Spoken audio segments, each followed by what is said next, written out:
ورحمۃ اللہ وبرکاتہ نحمده ونسلم علی رسوله الکریم اما بعد فاعوذ باللہ من الشیطان الرجیم بسم اللہ الرحمن الرحیم یا ایھا الذین آمنوا اتقوا اللہ وکونوا مع الصادقین آمنت باللہ صدق اللہ مولانا العظیم یا خدا بحر جناب مصطفیٰ امداد کن یا رسول اللہ از بحر خدا امداد کن یا شہید کربلا یا دافع کرب و غلا کن مخا شہزادہ گنگ و قبا امداد کن تیری سرکار میں لاتا ہے رضا اس کو شفیع جو میرا غوث ہے اور لاڈلا بیٹا تیرا بلغ العلا بکمالہ کشف الدجا بجمالہ حسنت جمیع خصالہ صلو علیہ وآلہ نبی اور آل نبی پر عقیدت و محبت کے ساتھ جی لگا کر درود پاک پڑھیں اللہم صلی علی سیدنا مولانا محمد وبارک وسلم صلی اللہ علیہ وسلم علیک یا رسول اللہ صلی اللہ تعالی علیہ وسلم واہ کیا جود و کرم ہے شہ بطحہ تیرا واہ کیا جود و کرم ہے شہ بطحہ تیرا نہیں سنتا ہی نہیں مانگنے والا تیرا نہیں سنتا ہی نہیں مانگنے والا تیرا اور فرش والے تیری شوکت کا علو کیا جانے فرش والے تیری شوکت کا علو کیا جانے خسروا عرش پہ اڑتا ہے فریرہ تیرا خسروا عرش پہ اڑتا ہے فریرہ تیرا حضرات خطبہ مسنونہ کے بعد قرآن پاک کی آیت مبارکہ تلاوت کی اللہ ارشاد فرماتا ہے بسم اللہ الرحمن الرحیم اللہ کے نام سے شروع جو نہایت مہربان رحم والا یا ایھا الذین آمنوا اتقوا اللہ وکونوا مع الصادقین اللہ فرماتا ہے اے ایمان والو اللہ سے ڈرو اور سچوں کے ساتھ ہو جاؤ سبحان اللہ نہیں بولو گے زور سے بولو سچوں کے ساتھ ہو جاؤ اللہ سے ڈرو سچوں کے ساتھ ہو جاؤ آؤ سچوں کی جماعت کے ایک معتبر فرد کی بات کرتے ہیں کیونکہ وقت اتنی اجازت نہیں دے رہا ہے بہت تیزی سے دو باتیں بتا کر کے رخصت ہونا چاہوں گا تاریخ میں ایک نام ملتا ہے جس کو زمانہ حضرت اویس قرنی رضی اللہ تعالیٰ عنہ کے نام سے جانتا ہے کون ہے اویس قرنی اویس قرنی وہ ہیں جو یہ جو مہینہ ہے ماہ شعبان کا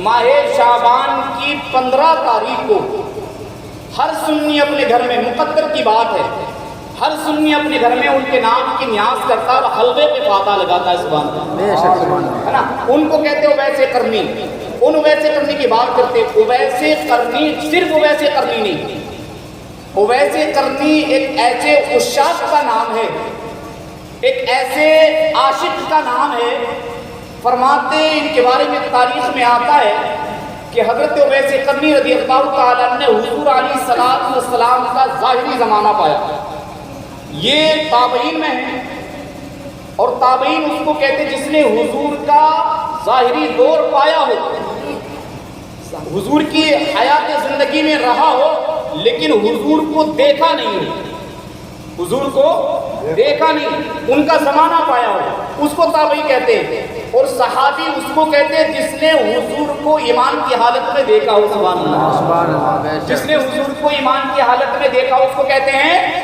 صحابی اور جس نے زمانہ پایا ہے دیکھا نہیں ہے اس کو کہتے ہیں تابعی تو تابعی کی جماعت کا سب سے معتبر فرد سب سے بڑا عشاق اگر کوئی ہے تو اس کا نام اویس قرنی ہے سبحان اللہ اس کو اویس قرنی کہتے ہیں اویس قرنی قرن کے رہنے والے ہیں ان کے بارے میں فرماتے ہیں نبی رحمت صلی اللہ علیہ وسلم بارہا ارشاد فرماتے تھے اور اپنے صحابہ کے جنب غفیر میں کہتے تھے صحابہ مجھے قرن سے محبت کی خوشبو آتی ہے مجھے قرن سے محبت کی خوشبو آتی ہے اور آپ ہمیشہ قرن کی طرف رخ کر کے دعا کرتے تھے ہمیشہ ادھر منہ کر کے آپ دعا فرماتے تھے حضرت عثمان اور حضرت علی المرتضیٰ حضرت عمر فاروق اعظم اور حضرت ابو بکر صدیق رضی اللہ تعالیٰ ان چاروں صحابہ کے بیچ بیٹھ کر کے حضور نے فرمایا مجھے ملک کرن کی طرف سے محبت کی خوشبو آتی ہے فرمایا یا رسول اللہ وہ کس لیے تو نبی فرماتے اس لیے آتی ہے کہ وہاں میرا ایک عشاق پلتا ہے سبحان اللہ نہیں بولو گے وہاں میرا ایک عاشق رہتا ہے اور عاشق ایسا عاشق ایسا کہ جو تم سامنے رہ کر کے نہیں دیکھ سکتے ہو وہ وہاں سے دیکھ لیتا ہے۔ اب دیکھنے کی بات دیکھیں، ان کے یہاں ماں تھی، ان کی ایک بوڑھی تھی، نابینا تھی۔ انہوں نے حضور کا زمانہ پایا لیکن حضور کو نہیں دیکھ پائے۔ ایک مرتبہ دل میں خیال آیا کہ حضور کو دیکھ لیا جائے۔ امی کے پاس پہنچی، امی کو دیکھا تو امی لاغر و کمزور تھی۔ کہنا چاہا لیکن امی کی کمزوری کو دیکھ کر کے آپ کچھ کہہ نہ سکے۔ واپس آ گئے، پھر ایک بار ہمت کی اور ہمت کرنے کے بعد ہاتھ باندھ کر کے کہا امی، کہاں بیٹا فرماؤ؟ کہ امی میں حضور کو دیکھنا چاہتا ہوں۔ سبحان اللہ نہیں بولو گے؟ میں حضور کو دیکھنا چاہتا ہوں۔ کیا ضروری ہے؟ کہاں ضروری ہے؟ تو ماں نے فرمایا بیٹا اویس، جیسے حضور کو دیکھنا تیرے لیے ضروری ہے، جیسے حضور کو دیکھنا تیرے لیے ضروری ہے، ویسے ہی میرے لیے تو ضروری ہے۔ میرے لیے تو ضروری، جتنی ضرورت تجھے حضور کو دیکھنے کی ہے بیٹا، اس سے زیادہ ضرورت آج مجھے تیرے سہارے کی ہے، اس لیے ہم تمہیں اجازت نہیں دیتے۔ واپس آ گئے مایوس ہو کر کے، خیالوں میں رو رہے تھے۔ ماں تھی، کس نے کہا پوری کائنات لکھنا چاہتا ہوں، کیسے لکھوں؟ ایک شاعر نے قلم اٹھا کر کہہ دیا صرف ماں لکھ دو، پوری کائنات لکھ جائے گی۔ یہ ماں ہوتی ہے، کہا ماں ہے کیسے کہوں؟ لیکن اگلی بار پھر کوشش کر کے گئے کہ امی اجازت دے دو نا، حضور کو دیکھنا چاہتا ہوں، میں بھی صحابی بننا چاہتا ہوں۔ تو ماں نے کہا ٹھیک ہے اجازت دیتے ہیں، لیکن ایک شرط، آپ جائیں گے مدینہ، حضور کو ہمارا سلام کہیں گے، اور اگر حضور ملیں تو ملاقات کریں گے، حضور ملیں تو ملاقات کریں گے، نہ ملے تو انتظار نہیں کریں گے۔ اگر حضور گھر پہ نہ ملیں تو انتظار نہیں کریں گے، کیونکہ گھر میں تمہاری بوڑھی ماں تمہارا انتظار کر رہی ہے۔ بوڑھی ماں تمہارا انتظار۔ چلے گئے راستے میں، جب مدینہ پہنچے تو وقت کی بات، حضور گھر پر موجود نہیں، اماں عائشہ موجود تھی، دروازے پر دستک کی، کہا کون؟ کہا اویس، کہا گھر میں آ جاؤ۔ گھر میں آ گئے، پھر آنے کے بعد فرمایا حضور کہاں ہیں؟ جن کو دیکھنے کے لیے میری آنکھیں ترس رہی ہیں، وہ چہرے مصطفیٰ کہاں ہے؟ وہ چہرے وضحا کہاں ہے؟ بارہا آپ کبھی ادھر نظر گھماتے، کبھی ادھر نظر گھماتے ہیں، اپنی حسرت بھری نگاہوں سے حضور کے حجرے اقدس کو بار بار دیکھ رہے ہیں۔ اماں عائشہ نے پوچھا اے اویس پریشان کیوں ہو؟ کہ اماں اس لیے پریشان ہوں، جس ذات مقدسہ کو دیکھنے کے لیے جس کی چاہت لے کر کے حاضر ہوا تھا وہ نظر نہیں آتا، وہ نظر نہیں آتا ہے۔ کہاں وہ جانے مصطفیٰ ہے، کہاں وہ جانے رحمت للعالمین؟ اماں عائشہ نے فرمایا تشریف رکھو، حضور آنے والے ہیں۔ ایک آہ نکلی، ہچکی نکلی اور ہاتھ باندھ کر کے واپس آ گئے۔ حضرت عائشہ صدیقہ پوچھتی ہے اویس بیٹھو گے نہیں؟ کہ نہیں۔ کہ کس لیے؟ کہ امی نے کہا تھا حضور ملیں تو ملاقات کرنا، ملیں تو ملاقات کرنا، انتظار نہیں کرنا۔ گھر میں ماں انتظار کرنا۔ آج ہم بھی ہیں، ماں ایک کام کے لیے بھیجے، 1000 کام نپٹا کے آتے ہیں۔ ماں نے فرمایا واپس آ جانا، آپ واپس چلے گئے۔ جب آپ گھر پہنچے تو فرماتے ہیں دروازے پر پہنچتے ہی آپ کی چیخ نکل گئی، رشک کھا کر کے گر گئے۔ ماں نے ٹٹول کے بیٹے کو پایا، نابینا تھی، بیٹے کو سینے سے لگایا، کیفیت کیا ہوگی؟ سینے سے لگا تو کہا بیٹا اویس بہت پریشان ہو میرے لال، کیا بات ہے؟ کیا مصطفیٰ نہیں ملے؟ کہ کسی نے کچھ کہہ دیا ہے؟ کہ عائشہ نے دروازہ نہیں کھولا ہے؟ بیٹا بات کیا ہے؟ فرماتے اماں بات کچھ نہیں ہے، راستے میں کوئی تکلیف نہ ہوئی، بآسانی پہنچ گیا، حضور کا گھر بھی مل گیا۔ کہ بات کیا ہے؟ کہ ماں جس چہرے کو دیکھنے کے لیے گیا تھا قسمت سے وہ نہ مل پایا، وہ مل نہ پایا۔ تو ماں نے فرمایا بیٹا ہوش کر اور سو جا آرام سے۔ سو گئے۔ فرماتے بوڑھی ماں نے کھانا کھا لیا، کھانا کھانے کے بعد مصلی پر بیٹھ جاتی ہے،